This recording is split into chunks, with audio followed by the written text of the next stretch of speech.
"Nice rock," I said, admiring the diamond ring Donovan placed on the tabletop.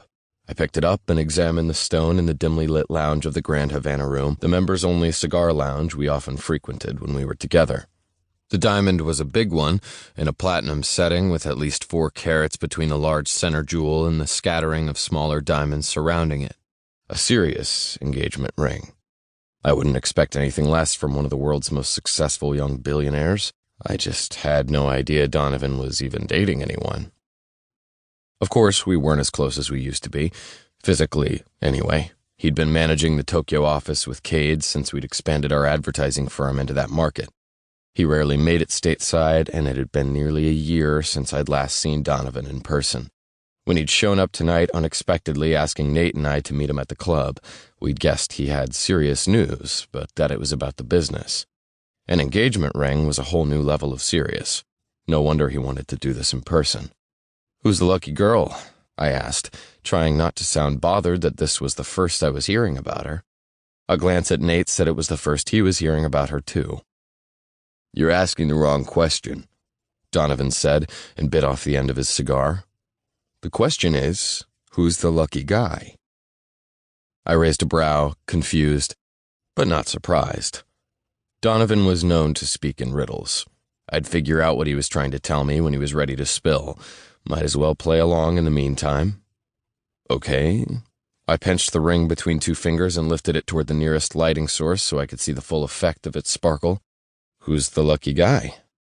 He lit the end of his cigar and puffed a couple of times before taking it out and answering. "You." "Oh, Donovan, you shouldn't have." I clutched my hand to my chest for dramatic effect. "I don't know that we've ever said it, but I love you too. Still, I don't think that I'm ready for this." I handed the ring back to him with a shake of my head. Nate hid his smirk by taking a large swig of his imported beer. "Very funny."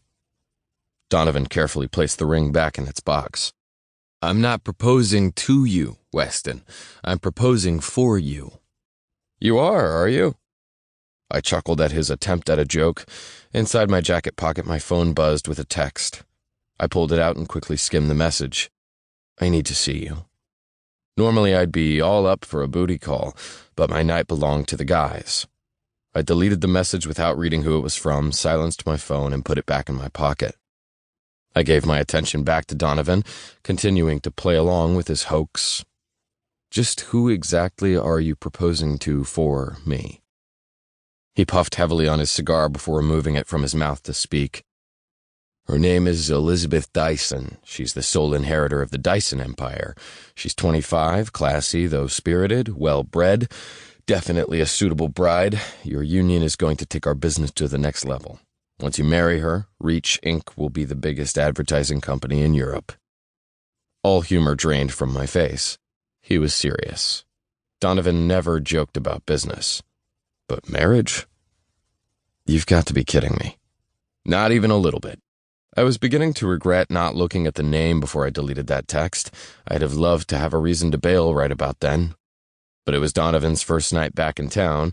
I really couldn't leave him now. Not to mention, I knew him. Once he got an idea in his head, it was nearly impossible to get it out. My best chance was to listen, find the weakness in his scheme, and then propose an alternate strategy. If that failed, I'd tell him fuck no, and that would be that. Hopefully.